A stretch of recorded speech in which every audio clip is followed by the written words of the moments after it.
Meanwhile, Trump pretended both in 2016 and 2020 on the campaign trail and 2024. He always does this thing where he's like, the wars are stupid. We're going to stop the wars in the Middle East. I'm the peace candidate. There were memes on Twitter, on MAGA Twitter, of like the pro-peace ticket, and it showed J.D. Vance and Trump. And you look at what they're doing, and it drives me crazy that nobody's talking about it.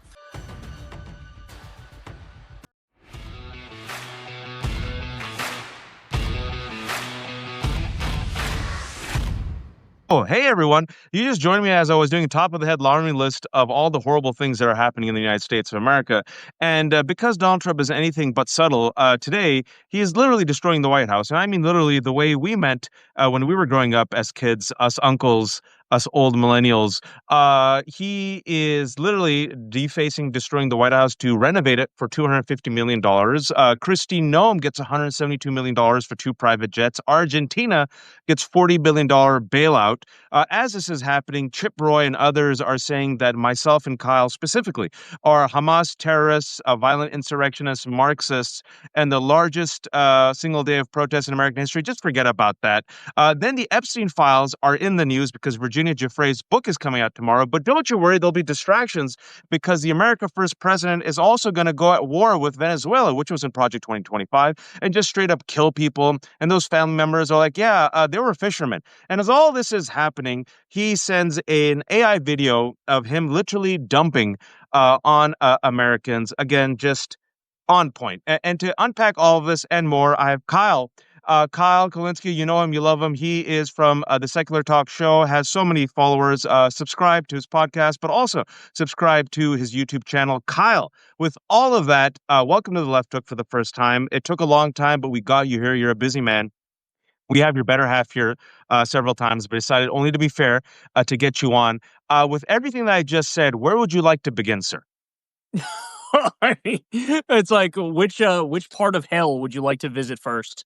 Yeah. I don't know. The ballroom thing is kind of interesting to me, that as the government is shut down and over 1 million people were furloughed, they're building the freaking stupid ballroom, which, by the way, I think is also evidence that he wants to stay there more than 4 years, because it's going to be done in like 4 years. Is he just going to like willingly step aside if he loses? Like, well, he's not even allowed to run, but I already heard Steve Bannon say they're working on finding a way for him to run again, which is just insane to me. They have the Trump 2028 merch. When he was negotiating with Hakeem Jeffries and Chuck Schumer, he put Trump 2028 hats at the end, right on the Oval Office desk. And if I was them, I would have walked right out, because it's so crazy how they normalize things that are just like, should have been totally out of bounds, but like that, they find a way to normalize them. But he's listening to us, Kyle. I think he listened to us this time, Kyle.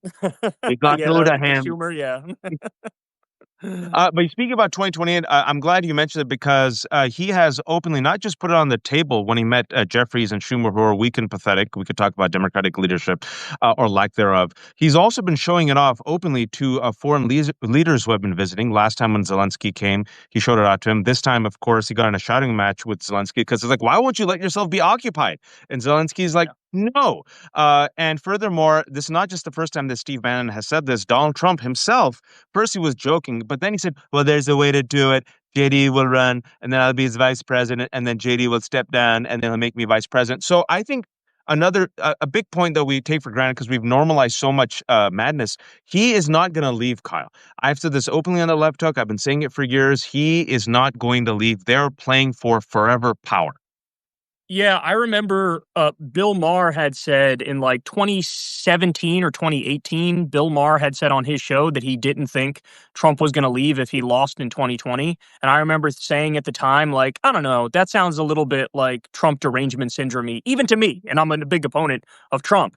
But then I'll be damned, 2020 came along and they did January 6th. They did the fake elector slates. They tried to stay in. And so now I feel like it's this unspoken truth that everybody knows on some level, that like, we're not talking about it now. We're not crossing the bridge yet because we haven't gotten to it. But everybody knows on some level, he's not going to leave.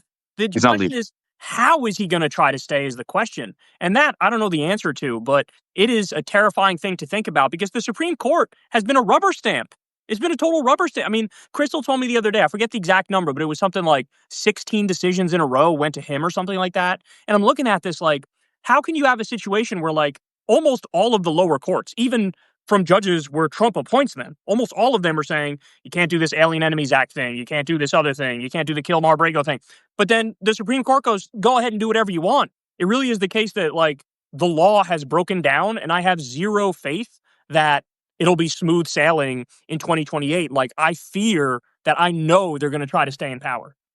I mean, look at the emergency docket, what Crystal is talking about. They've essentially given a rubber stamp on everything. The few things that they've said no to, it's very interesting look at to pay attention to what they said nah, is Glenn Maxwell's pardon. They said nah, because I think raping kids is a step too far and they know the base. The second thing they said nah to was removing Lisa Cook from the Federal Reserve because they love money. And the other thing was the hey, Alien Enemies Act, a step too far. But everything else, they've rubber stamped. And furthermore, speaking about the Supreme Court, and the reason why I don't think he's going to leave, and I was one of the ones that everyone accused of Trump derangement syndrome, and Crystal was on, I think last month. She goes, all right, Waj, I was wrong about that one. I'll give it to you. You were right. He wasn't going to leave. On the Voting Rights Act, the Supreme Court is going to gut the second section of the Voting Rights Act, which is going to essentially, they don't even need to gerrymander, because after that, cutting the Voting Rights Act, Dems are going to lose 12 seats, folks. So much for the House. And then on top of that, he said, I want 150 seats.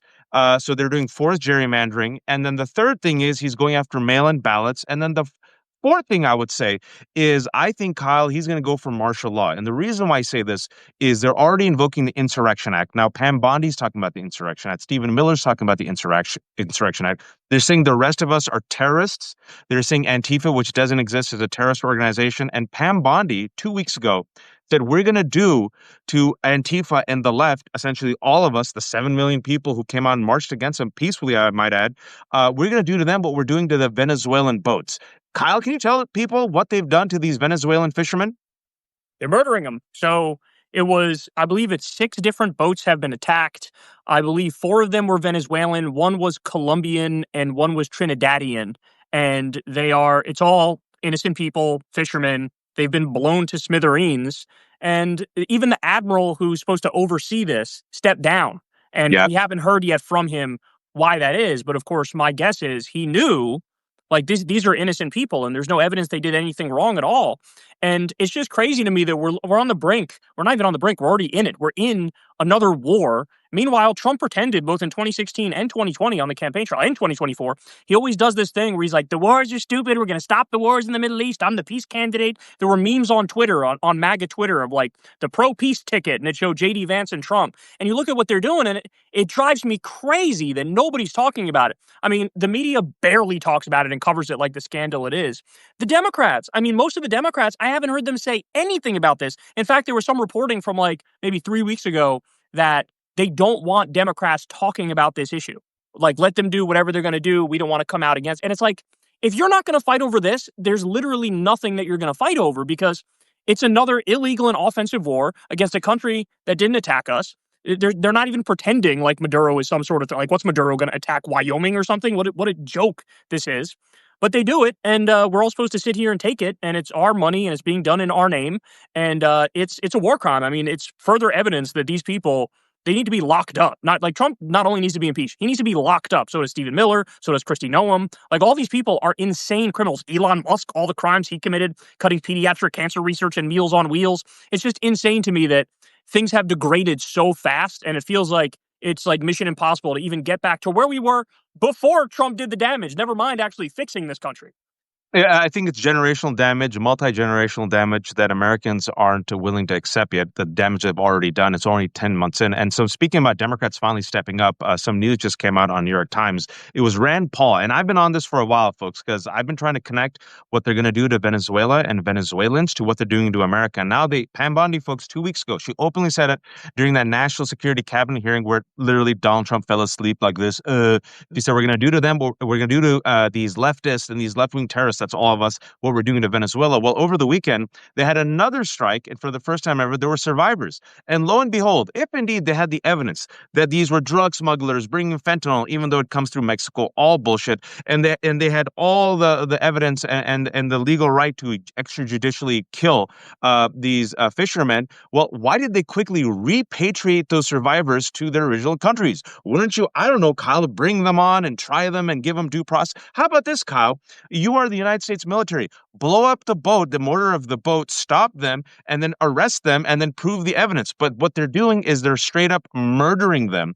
And the only senator that came out was Rand Paul, a Republican. Well, today, Representative Adam Smith, a Democrat, said that the Trump administration had failed to provide a legal rationale for killing rather than arresting drug trafficking suspects. And speaking about the Democrats being a step behind, but I'm glad they're finally doing it because I think this is a huge scandal. And not only is it a huge scandal for people who don't care about Venezuelans and the transgender community and pro-Palestinian activists and undocumented, we kept saying everything they're going to do to them, they're going to do to you. Now they're cracking the skulls of white folks and Portland folks. And Pam Bondi's saying, yeah, what we're going to do to these Venezuelans, we're going to do. They're blowing them up without any due process. Speaking about one thing, the Democrats still are finally now there's like a little bit of pressure. Adelita Grijalva, Democrat who won in Arizona, for 3.5 weeks, Kyle, she hasn't been sworn in.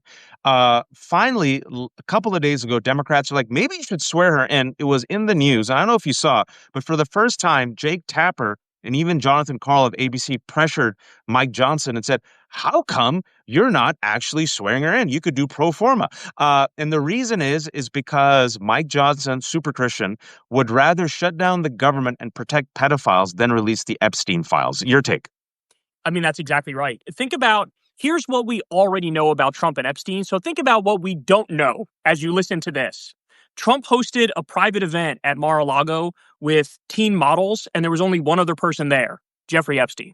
That's right. That's something we know.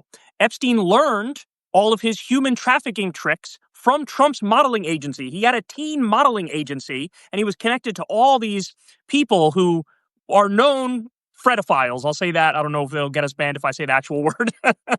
Trump also offered Epstein a job in his first term. There was reporting over that. Why would he do such a thing? Trump wrote that creepy love letter to Epstein on his birthday. Trump and Epstein allegedly shared a girlfriend together. Epstein knew the inner workings of Trump's White House, his first term, which begs questions about well, how do you have all this information? It seems like some high level stuff. Like, are you maybe working with some intelligence agency or something like that? Mm-hmm. Epstein was a best friend of Trump for a decade. Trump was on Epstein's plane 7 times that we know of. It's probably more than that. And Epstein was probably on Trump's plane a bunch of times too. The first time Trump and Melania had sex was on the Lolita Express. So those are just the things we know.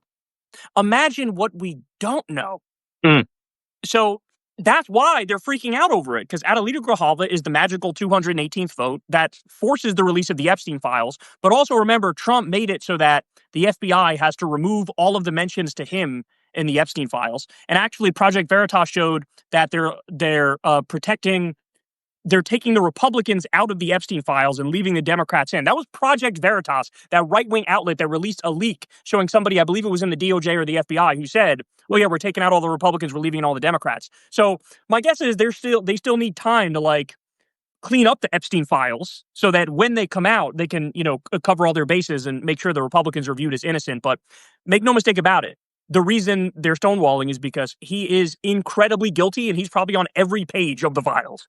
A good deep cut about that Project Veritas, and that was Project Veritas that did it. And I remember that was a hinge date. So these people are so incompetent that this dude swiped right, went on a hinge date with some random woman who was actually an undercover reporter for Project Veritas, a dude in the DOJ, and openly admitted the Bond supervillain plot. Oh yeah, we're just scrubbing all his names. And then Allison Gill of Mueller report broke that. CBS confirmed it. And I'm not a conspiracy theorist, Kyle. Anyone who watches The Left Hook, but straight up, you saw that CBS reporting that they completely bungled his prison cell post-suicide. Evidence markers were missing. All these photographs, 90 photographs, showed that it was completely mishandled.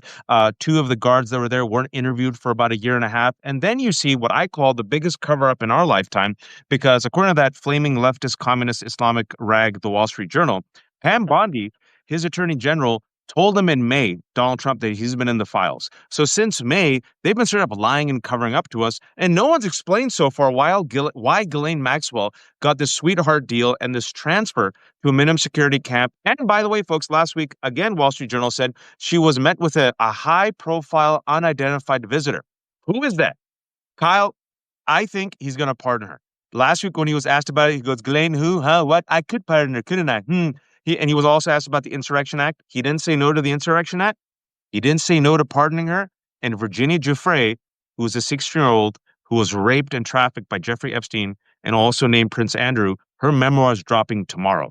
I think this is his Achilles cankle. This is the one thing that may be the bottom for the GOP. Like maybe this is the one thing they can't tolerate because they've radicalized their own base about the deep state and accused you and me of being child predators and all this other shit. No, I think that they have become the guardian of the pedophiles, and it's just a matter of time that this stuff comes out.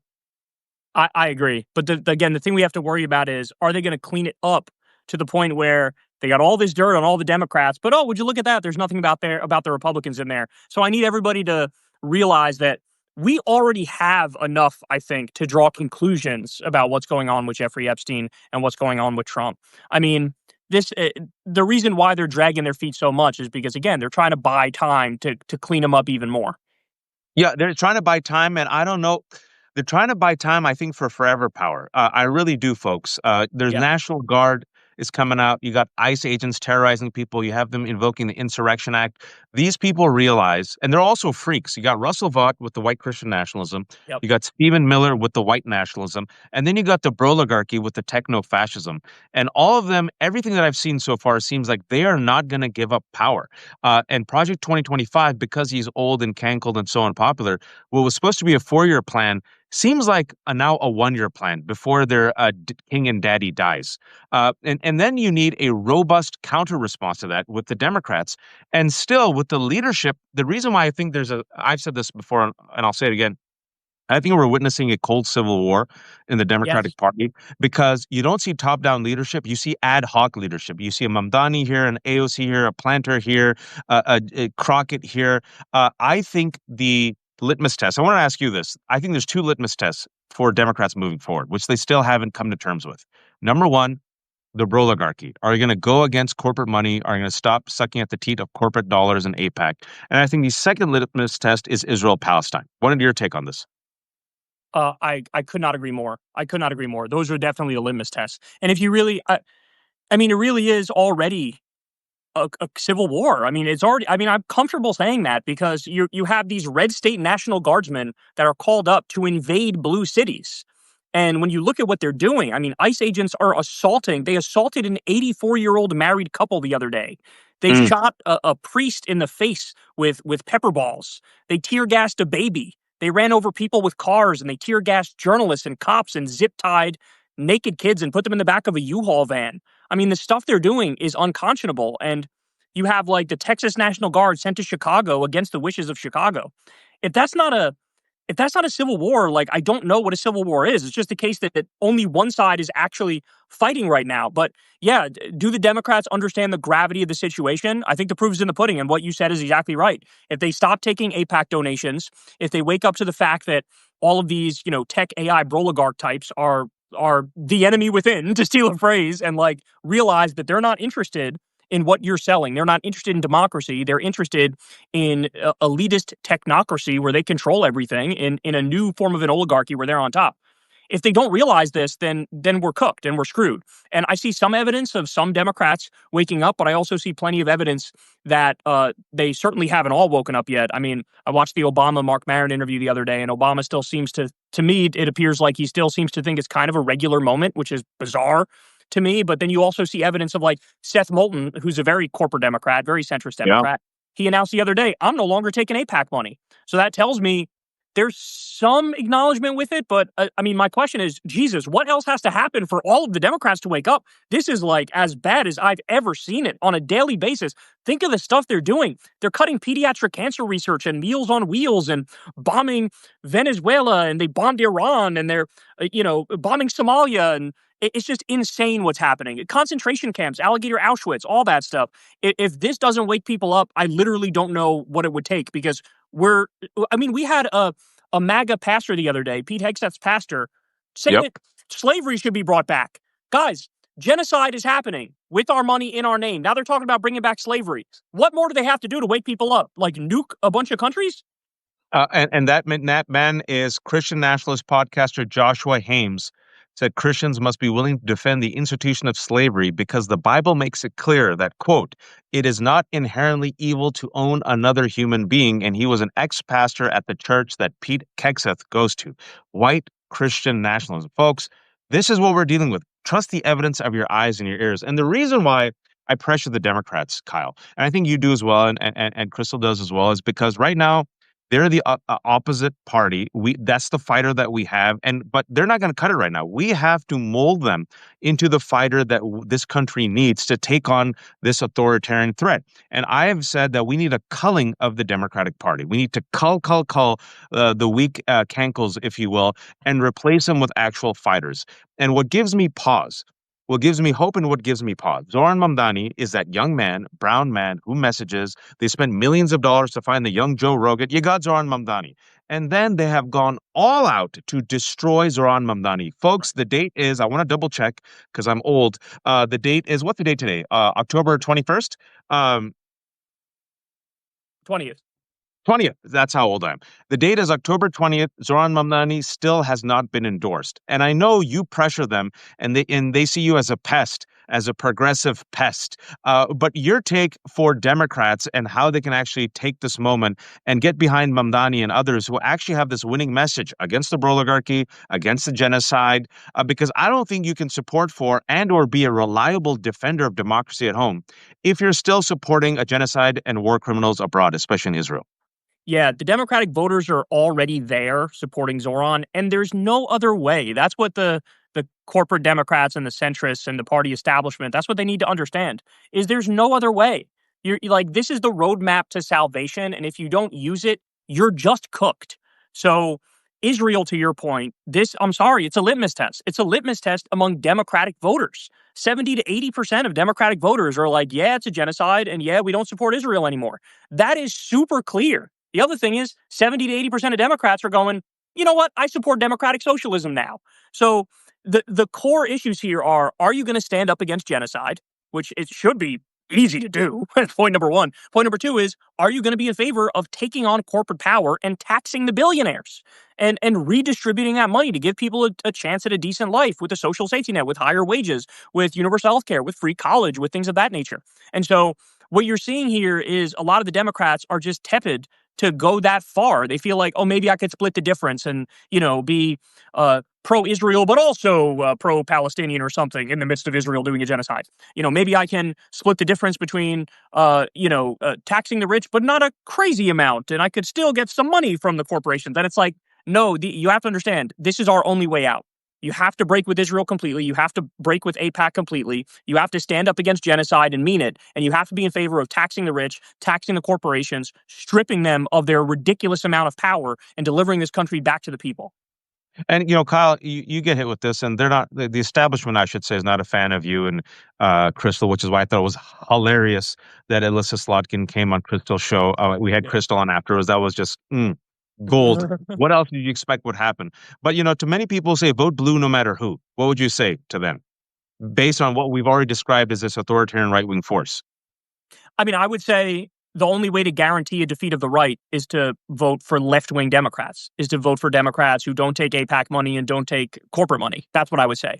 Now, having said that, I also want to be clear that in the situation we're in, where I think we actually 100% are up against fascism, are there going to be some races where my preferred candidate and your preferred candidate doesn't win in the primary? Yes. And in that scenario, I would, if I was in those districts, suck it up and vote for the Democrat, because even the worst Democrat is going to be better than even the best Republican. So those are my true feelings on it. But again, the warning for these people is the only way to guarantee a defeat of the right is to go in a more left-wing direction, in a democratic socialist direction, in an anti-Israel and pro-Palestine and anti-genocide direction. That's the roadmap out, and that's how you actually represent the voters, and that's how you deliver real change. Do you think with Mamdani, if he's going to win, which I think he will, do you think that they will finally learn, or will they resist? Because to me, and my fear is, they will do everything in their power to destroy him. I'm talking about I mean, we know about the Republicans, we know about the Bill Ackmans, we know about AIPAC. Folks, we know that. I'm talking about the Democratic establishment, meaning that even if he wins, they will do everything in their power to undermine him and say, see, we tried your flaming leftist, Islamist, communist socialism, and it failed. Now here's Alyssa Slotkin. I mean, that's such a great question. I hadn't really thought that far through it. But if Zoran wins in crushing victory, I feel like they'll begrudgingly accept it. It'll be a begrudging acceptance, but they'll feel like, oh, it's a fluke, it's a one-off, and we could still run, pro-AIPAC candidates and win. So I think they'll accept it, but it'll be begrudging. And then I think you're going to need more. You're going to need these wins to pile up for our wing of the party in order for them to really wake up. So you would need like Graham Plattner would have to win, for example. You would need others that are like Zoran to win. And so that's what I think would happen. But I don't know. It's a good question. I never really thought about it. I could certainly also see it going the other way, where like he wins and they still downplay it and don't accept it. But a lot of these people are dinosaurs. Like Chuck Schumer's a dinosaur. He's got to go. Hakeem Jeffries, his mindset is that a dinosaur mindset. He's got to go. Like some of these people will just need to be defeated because they're in too deep. They take too much money from AIPAC. They're ideologically too far right. And I think in the long run, they have to go. But I think that through a natural process over time, the left is going to take over the party in a very similar way to how Trump in 2016 took over the Republican Party. The establishment Republicans sort of couldn't hold back that right-wing craziness anymore. In the same way that happened, I think the establishment Democrats will not be able to stem the flow of truth among left-wing Democrats who actually represent the base, and will be better off for it in the long run. Yeah, it reminds me of 2012 and 2014 with the rise of the Tea Party and how Republicans said F you to their chosen candidates. Eric Cantor was supposed to be the leader. Remember, there was that book with the cover of Eric Cantor, Paul Ryan, and Kevin Johnson. They were supposed to be the future of the Republican Party, all gone. And it was this total right-wing nut, grassroots Tea Party guy, David Brat, Brad. here in Virginia, who took out Cantor. And I think that's going to happen. But hopefully, instead of, violent insurrectionists and people who love Hitler, which is now the norm, I'm not making this up, folks, on the right, ours are for people who want affordability and an end to a genocide and against the oligarchy.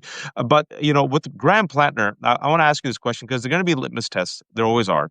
And what Democrats did, and I think it was a mistake, and I know some people might not like this, but when they got rid of Al Franken, I thought it was a mistake. I thought it was a right-wing hit job, and I'm like, Democrats are so stupid. It was Christian Gillibrand, who, by the way, still hasn't endorsed Mamdani, and by the way, is perfectly fine with Israel's genocide, but she was the one who led it, right?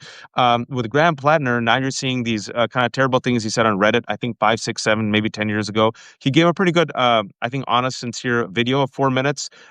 Your take on that? Well, Graham Plattner, if we cannot criticize these young Republicans and ask them to step down and then at the same time support Plattner. Your response to that? I actually talked about this the other day, and my take was that, if anything, I'm a little torn because part of me believes he shouldn't have even apologized. That's where I'm at. Is because you see this, I mean, like you said, you alluded to this before, but Republican group chats where they're saying, I love Hitler, and let's put our enemies in the gas chamber, Yep. and, calling black people watermelon people, among many other disgusting things they said. And you have the Vice President of the United States of America basically saying, hey, boys will be boys, kids will be kids, it's no big deal, everybody needs to get over it, and don't Democrats suck. That's basically what J.D. Vance did. And that, to me, was just a very clear sign of like, this is what you get from the right. It's especially the leadership on the right. You just can't imagine a scenario where they throw their own under the bus. And in a scenario with Graham Plattner, I mean, the genesis of that story was just a smear. I'm sure it was his Democratic opponent who just hopped in the race, the Governor Mills. I'm sure they had Oppo research on him and they dumped it. So this was probably a Democrat trying to undercut a Democrat with momentum who, they're up against. And to me, that's dirty. And I think Democrats still believe that that Democratic voters are going to, throw their own under the bus. And I don't know I think we're past that now. I think we're at the point where people realize we're in a fucking bar fight for our lives right now. And the other side just whipped out like an AK-47 and we're standing there holding like a stuffed animal or something. And it's like, at some point you got to grab your own AK-47. And so, especially when you have a candidate who like genuinely and sincerely represents good policies and seems to be a good man whose head is screwed on right and is a fighter, and they try to cut the legs out from underneath him. If anything, I felt like I get apologizing for the things that he felt were genuinely like wrong or went too far or weren't true. I get that. But some of that stuff was just him shitposting. Like he said, yeah, I'm basically a full-on communist now. It's like, he should come out there and be like, yeah, I said it. I was trolling, but whatever, it's fine. Like, this isn't a big deal. You're going to make a national story out of this? Shut up. Right? And so that's where I'm at, is like, I want to see Democrats with balls who are willing to know when to tell people to kick rocks and to say this is fake outrage. 'Cause I think a lot of the anger over what Plattner said, I think most of it was just fake outrage. It was a lot of just like shit posting lefty energy, which honestly I think is what we need in the government. And I don't think Mainers really cared. They're like, oh, they want authenticity. He was vulnerable. He was effed up. He said that stuff. He's different now. His apology seems sincere. He's against the oligarchy. He's against Israel's genocide. He wants to make America affordable. Great. So I think we're in a new age of politics, right? And it's something really interesting. It's something I was thinking about 15 years ago. When millennials and Gen Z get older, their entire life is online, and all the weird shit that they all said, ourselves included, if we ever ran for office, it's all there. And now we're going to have to contend with it. But I don't think it is that bad when the other side literally has a violent insurrectionist who most likely, allegedly, raped girls along with Jeffrey Epstein, is a criminal, brags about grabbing women by the pee, is a fraudster, and there's straight up white nationalists and Hitler lovers in his friggin' cabinet. And they don't even apologize for it. And they got pissed off. For those who have been following this news, Republicans got pissed off at the Young Republican Twitter a handle for apologizing for that. They call them traitors. So that's what we're dealing with, folks. I've always said Democrats bring a pencil to a knife fight, and Republicans bring an AR-15, and then they take the pencil and they stab themselves in the eye. Figuratively, we need to fight back in a smarter way. A lot of people are saying, Kyle, I'll keep you for a couple more minutes, 3 more minutes. A lot of people are saying we need solutions. We had a march. 7 million people came out. First No Kings March had 5 million. This one had 7 million. I know the Republicans were rattled by it. Economic boycotts. I think we still need to do strikes and boycotts. So far, they've worked. Target. There was an economic buyout from Target, an economic buy-in to Costco. The CEO of Target was removed, right? You saw what happened with Jimmy Kimmel. I think we have to put pressure and elect the right Democrats and force them to do the right thing. You saw Mallory McMurrow lean away from AIPAC. You said Seth Moulton, of all people, that's huge, leaned away from AIPAC. What more let's do 2 questions. What should the people do? And then what should the Democratic leaders do? Because Democratic leaders, I'm sorry, they can still do a lot more, Kyle. I totally agree. So in terms of the people, I like what's been done so far. Like I love the No Kings protest. I love the hands-off protest. I love the idea of boycotts. I love the idea of getting involved and pestering the shit out of your own representatives and basically saying like, here are my demands. Here's what you need to do. We're not fucking backing down on this. Why are you not fighting over the Epstein files? Why are you not fighting over the illegal war with Venezuela? Why are you not fighting over the continued arming and funding of a genocide in Gaza? Why are you not calling the peace deal fake? Because Trump's peace deal was completely and utterly fake, and Israel has already violated it dozens of times. So I like people being civically engaged, and that's what Democratic voters need to do. In terms of Democratic leaders, I mean, this is where I'm at now. I think the blue states need to fight. And when I say fight, I mean fight. So I just saw an article earlier today in The Guardian, I think it was, where they said, if Trump is withholding billions of dollars of federal money that by law is supposed to go to blue states, and he's withholding it, he's violating the Impoundment Control Act and withholding it, then I think the Democratic governors in those states should say, we're not paying federal taxes. If you are withholding the money that is supposed to come to us by law, paid for by our federal taxes, then why would we pay federal taxes? We're not paying it.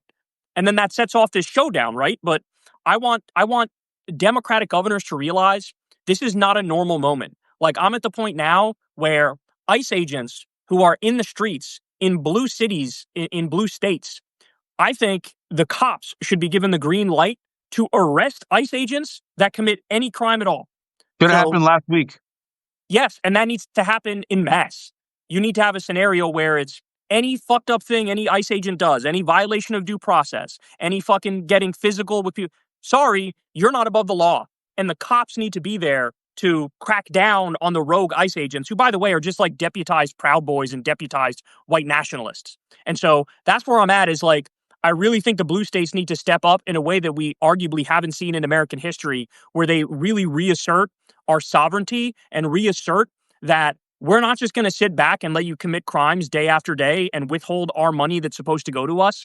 Because what the fuck are we getting out of this? I mean, I now believe like a national divorce should be on the table, given how insane these people are, how far out there they are. I mean, if they're going to break the laws on a daily basis and blue states net pay more money in and get less out, like, what are we doing here? We also get less representation. Wyoming has 2 senators. California has 2 senators. Tell me how that makes sense. So if they don't clean their act up and abide by the law, then we should start talking about a national divorce and make it so that we can set up the blue states of America and we will have universal health care. We will have free college. We will have unions. We will have paid vacation time by law. We'll create our own little thriving social democracy, and they'll be, well, come back and talk to us in 50 years and let's see which side is doing better in that national divorce.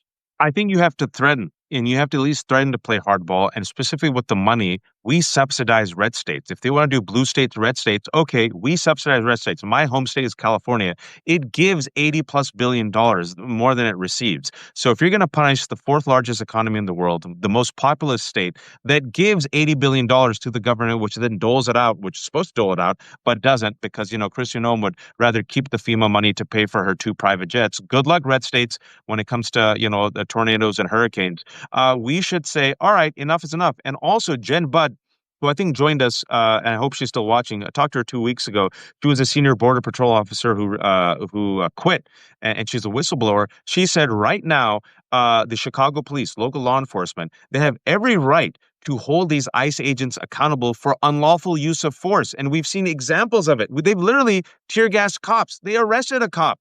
They're beating up innocent people, folks. So enough is enough. And I would love to see MAGA defend the blue versus ICE. And I think the blue versus ICE is the type of internal fight I want to see. Have them divide and conquer, folks, because how much more are police officers going to take it? This stupid dumbass Kexeth and JD Vance, their military operation in California, thank God Gavin Newsom restricted the highways. A friggin' shrapnel fell on a vehicle of California Highway Patrol. How much longer are people, especially our law enforcement, going to take being abused by masked thugs, these Proud Boys who are Trump's Gestapo? Kyle, thanks so much for joining. I got to join Don Lemon. He asked me to come on. Shamelessly promote yourself, sir. It took me a while to get you on, but it was worth it. How can people find you? How can people support you?